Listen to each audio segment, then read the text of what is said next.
SC ST का मुद्दा प्रमुख रहेगा चुनाव से लेकर सामाजिक स्तर पर। नहीं, प्रमुख रहेगा कि नहीं रहेगा ये विषय नहीं है। विषय ये है कि जब सरकारें बनती है तो बनने के बाद शेड्यूल ट्राइब को किनारे कर दिया जाता है। तो भोपाल डिक्लेरेशन 1 पहले था और उसका कोई बहुत जबरदस्त रिजल्ट नहीं आ पाया। तो भोपाल डिक्लेरेशन 2 ये अब जारी करेंगे, 1 साल लगेगा उसके बनाने में। फिर हम सरकारों को सौंपेंगे कि इसको आप मेन धारा में लाइए, ये उसका विषय है। आपने एससी एसटी के विधायकों सांसदों के लिए थोड़ा कड़े शब्दों में इस्तेमाल किया, क्या वाकई में ग्राउंड पे वो स्थिति आपको ये काफी सीनियर नहीं, देखिए इसमें 2 बातें हैं कि एक तो ये है कि क्या बोला मैंने। पहली बात तो कड़े शब्द क्या, कड़ा क्या है, कोई स्पष्ट बोला नहीं। तो लोग समझ क्या रहे मैंने बोला उसको, और जो लोग समझ रहे हैं तो क्या वो लोग जानते हैं मैं बोला हूं वो गलत है, ठीक है। और अगर वो लोग हैं जो अपने आप को बहुत इंटेलिजेंट और ब्रिलियंट मानते हैं, और कभी कभी वो लोग रिजर्वेशन का विरोध करते समय कहते भी हैं कि हम कहाँ इनको गधे घोड़ों को रिजर्वेशन दे करके आगे बढ़ा रहे हैं, इनमें तो बुद्धि नहीं होती। मोदी जी तक ने कहा है कि ये मंद बुद्धि के लोग होते हैं। तो हम तो मंद बुद्धि के हैं, लेकिन आपकी बुद्धि तो शार्प है नहीं, तो आप इस बात को क्यों नहीं समझ पाए मैंने क्या बोला है। तो ये दुष्प्रचार करने में लगे हुए हैं, और मैं समझता हूं कि सत्य का भी दुष्प्रचार होगा तो हमें सत्य की परीक्षा देनी पड़ेगी, सत्य के ऊपर सफाई देनी पड़ेगी। तो देश का विकास कहाँ है, खत्म सारा का सारा। तो ये सारी की सारी बात है, ये विषय है कि बाबा साहेब अम्बेडकर ने एक विषय आया था सेपरेट इलेक्टोरेट और जॉइंट इलेक्टोरेट। तो सेपरेट इलेक्टोरेट से चुना हुआ प्रतिनिधि एससी एसटी का, और जॉइंट इलेक्टोरेट से चुना हुआ प्रतिनिधि एससी एसटी का। उनमें दोनों में अंतर क्या है कि जॉइंट सेपरेट इलेक्टोरेट से चुना हुआ प्रतिनिधि ऐसा निकलेगा कि वो अपने पूरे जीवन में ये संघर्ष करेगा, जिन लोगों के वोट लेकर के आता है उनकी आवाज उठाएगा और उनको उनके स्तर को ऊंचा करेगा। आज लगभग 45 वर्ष हो रहे हैं, 48 वर्ष तो 78 वर्ष तो हो रहे हैं उसको आजादी को, और 75 ईयर्स हो रहे हैं देश के सरकारों को। एससी एसटी का स्तर मैं बता दूं क्या है, वो अलग बात है, वो बताऊंगा। लेकिन बाबा साहेब अम्बेडकर कहते हैं कि अब वो जॉइंट इलेक्टोरेट से जीतेगा तो उसकी स्थिति कैसी होगी, जैसे मजल डॉग, यानी मुंह पर पट्टी बंधे कुत्ते जैसी, कि वो कुत्ता काटना तो दूर वो भौंक भी नहीं पाएगा। ये उसका अर्थ है। और ये किताब बाबा साहेब अम्बेडकर के वॉल्यूम 10 में है, और इस किताब को 12 साल से मोदी जी छपा करके बांट रहे, बेच रहे। आपको लगता है कि संविधान वाकई में खतरे में है और एससी एसटी वर्ग के नेताओं ने आम लोगों के साथ भी आज भी भेदभाव होता है सामाजिक रूप से? अच्छा देखिए, अब आपने कहा कि एससी एसटी की वास्तव में हालत खराब है, तो मैं आपको बता दूं, पूरे देश की संपत्ति का आदिवासी ट्राइब का 1% उसके पास है। पूरे देश की संपत्ति का 1% उसके पास है, और शेड्यूल कास्ट का पूरे देश की संपत्ति का 2% उसके पास है। तो टोटल 3% में है एससी एसटी, और 97% में बाकी लोग सारे। तो मेरा मतलब ये है कि संविधान कहता है, संविधान का पहली लाइन है कि एक आदमी एक वोट, और एक वोट एक कीमत।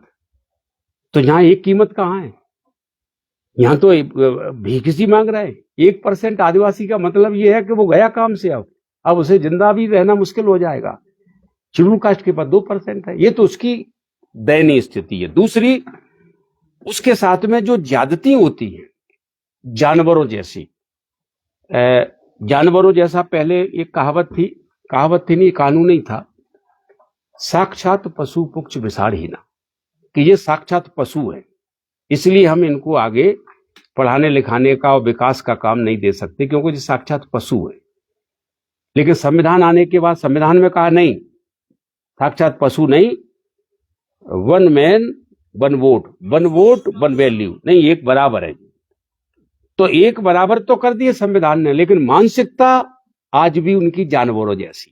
तो RSS जानवरों की मानसिकता से उनके साथ जो प्रताड़ना करते हैं, जैसे लोधी को गंदगी खिला दी, एक कुशवा बिरादरी का दमोह में ओबीसी का लड़का, उसको मंदिर में बिठा करके पैर धुलवा के पिला दिए, आदिवासी के ऊपर पेशाब कर दी, और एक लड़का यादव अभी उसकी 12 इंच की चोटी रीवा में उखाड़ दी, एक यादव इटावा में उसकी चोटी काट दी और पेशाब से उसको शुद्ध किया, और अभी शेड्यूल कास्ट का आदमी उसको पेशाब पिला दी। तो संविधान ने इंसान तो बना दिया, लेकिन मानसिकता ने आज भी जानवर बनाया हुआ है। RSS के शताब्दी वर्ष पे सकल हिंदू सम्मेलन हो रहे हैं, SC ST के लोगों को भी बुला रहे हैं, बोल रहे हैं हिंदुओं को एकजुट कर रहे हैं। आपको लगता है इसमें कुछ फायदा होगा या एक समाज होगा, ऐसा ये लोग दावा कर रहे हैं? हाँ, ये आपने सवाल बहुत उच्च क्वालिटी का पूछा है। मैं ये कहना चाहता हूं कि वो हिंदू सम्मेलन कर रहा है, तो हिंदू सम्मेलन में हिंदुओं को तो बुलाएंगे। हिंदू सम्मेलन में हिंदुओं को बुलाना चाहिए नहीं, तो हिंदू तो इस देश में कोई है ही नहीं, होंगे भी तो बहुत कम होंगे।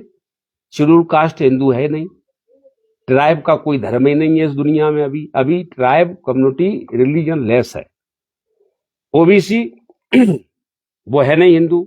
आभीर कूड़म लोद्रा के वर्ते च ना पिता पंचशूद्रो प्रशंस्ते षष्ठोपि दोष। पंचशूद्र, शूद्र लिखा है। लोधाश्चे गणरस्य कश्यपस्य काछी अधमाव शूद्रा आदि निवासी, शूद्रा लिखा है। तो पहली बात तो ये है कि SC ST और OBC शूद्र हैं, ये हिंदू है ही नहीं। तो जब हिंदू नहीं है तो सम्मेलन आप गलत लोगों का कैसे कर लोगे? भाई सम्मेलन तो हिंदुओं का करना चाहिए, नहीं तो हिंदू है ही नहीं। और सवाल ये है कि वो जरूरत क्या पड़ गई है कि हिंदू सम्मेलन करने की, और पहले इनको हिंदू बनाइए। हमें मालूम है कि वो हिंदू राष्ट्र बनाना चाहते हैं। हिंदू राष्ट्र बनाने के पहले इनको हिंदू बनाना पड़ेगा, ठीक है कि नहीं? अगर ये हिंदू नहीं है तो हिंदू राष्ट्र कैसे बनेगा?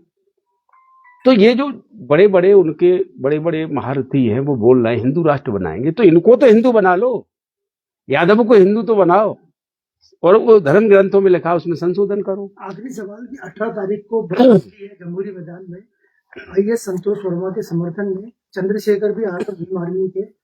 आपको क्या लगता है रैली से क्या संदेश देना चाहते हैं संतोष वर्मा और उनकी टीम, अजाक्स की टीम?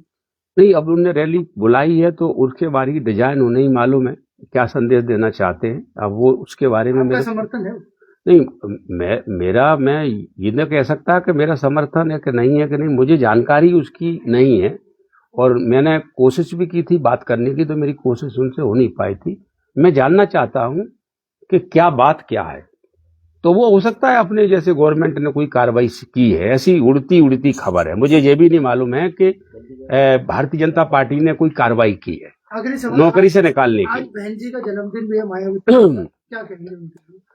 नहीं, जन्मदिन तो अब जो जिनका होता है वो जन्मदिन तो खुशियां मनाते हैं, तो मनाए वो, उसमें क्या है। आप बताइए। नहीं, अब बधाई, हमारी बधाई से होता क्या है? जब उन्होंने पहले लठ हमारे के बाहर कर दिया तो बधाई हमारी का स्वीकार थोड़ी करेंगे वो, ठीक है कि नहीं? धन्यवाद।